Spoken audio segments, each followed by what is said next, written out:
first night in this unknown country went well. I tried to piece together what happened. My ship was going from Brazil to Africa when it was caught in a storm which lasted several days and nights. As well as I can judge, the shipwreck took place off the coast of South America. But it's very possible that I'm wrong. Were all my companions drowned? Am I the sole survivor? A man's footprints. I was wrong to give up hope. I found a companion. He can't be very far. I'm not alone anymore. I'm not alone anymore.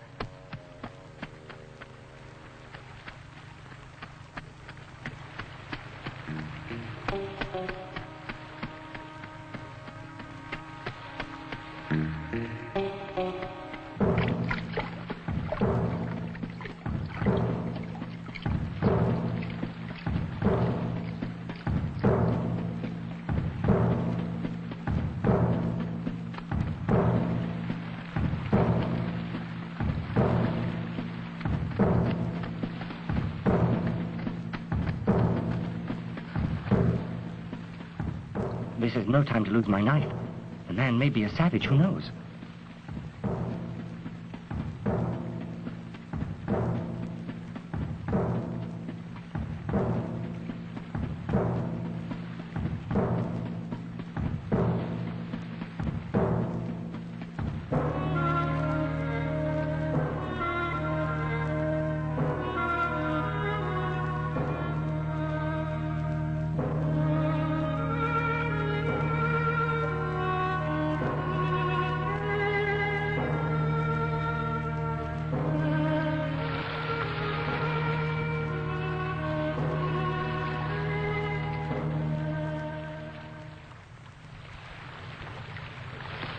The man is me.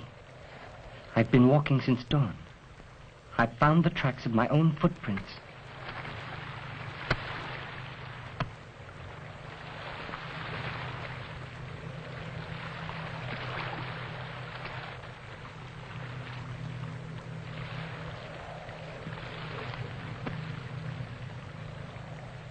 I'm alone.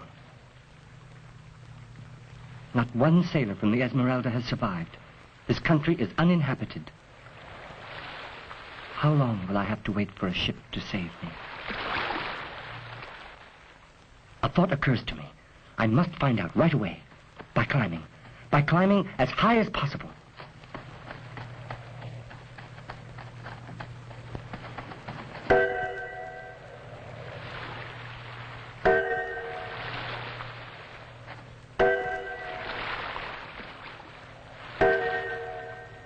I wasn't wrong. It is an island. I can see all around it.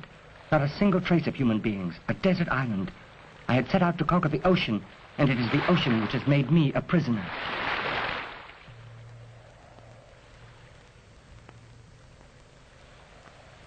Oh, God. Why did you rescue me, if only to abandon me on a desert island? Why did you save my life? Why just me and not the others? Have mercy on me, dear Lord. Don't abandon me.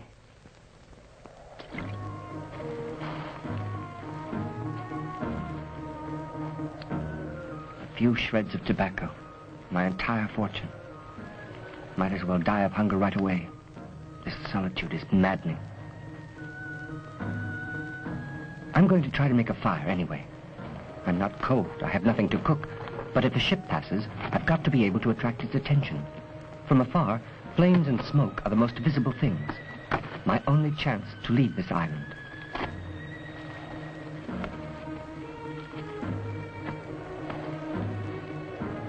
I saw some savages make fire by friction. They begin by making a sharp point on a piece of wood. Then they drill a small hole in a second piece. After that, they rotate the pointed piece very fast. The friction creates sufficient heat to produce a flame. What a savage can do, I can do as well.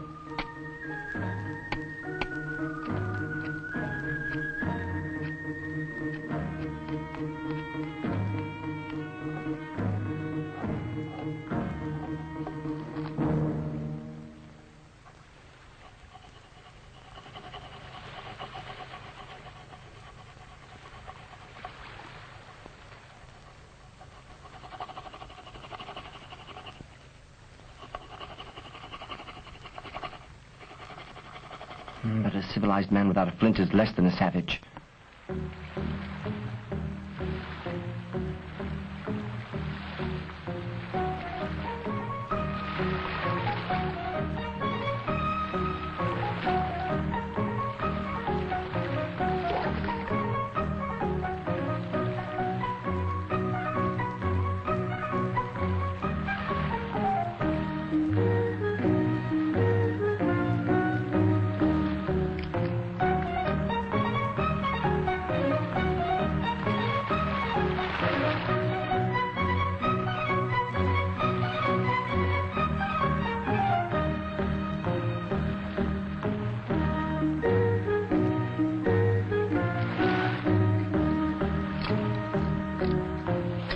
Broken my only weapon, my only tool.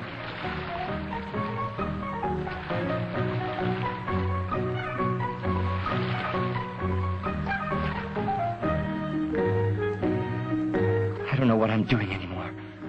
I try to catch fish by hand.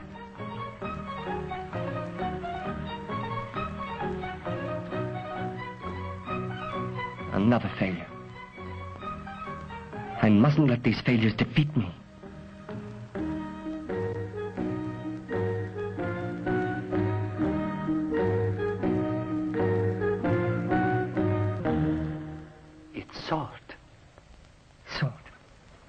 There's salt in all this sea that surrounds me. I don't know why. It seems to me that my luck is turning. Yes, my luck is turning. Seagulls. Seagulls. That means eggs. Finding seagulls' eggs is something I know all about. I've done it 100 times along the cliffs back home.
No sooner found than eaten.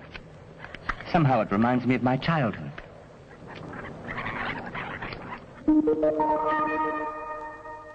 Before beginning our That happy childhood that ended the day I arrived at Woosley's office, like a condemned man going to be placed in a cell for the rest of his days. The door of the office closed on me like the door of a prison. The study of law is the study of mankind. Since the dawn of history, there have been rules and traditions that have governed human conduct. Let us not forget that nature herself has evolved certain patterns of development and organizations that might also properly be called laws. From natural to civilized behavior is a logical step. We must first of all attempt to define what exactly is law. What is its proper sphere of operation? What are its limits as compared to other rules? I remained alone in the company of this old rat who chewed up the provisions of the legal code one by one. I was being strangled by boredom as surely as if by a noose. As a preliminary.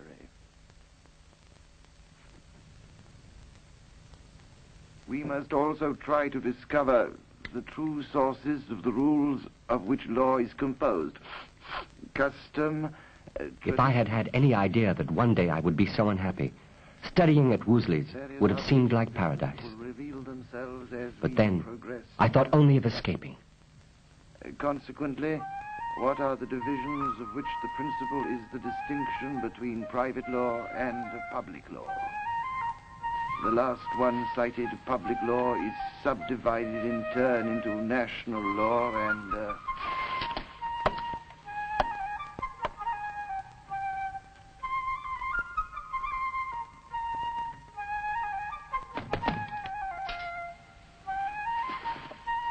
And then public law is divided in turn into private law, national law, and international law, public and private.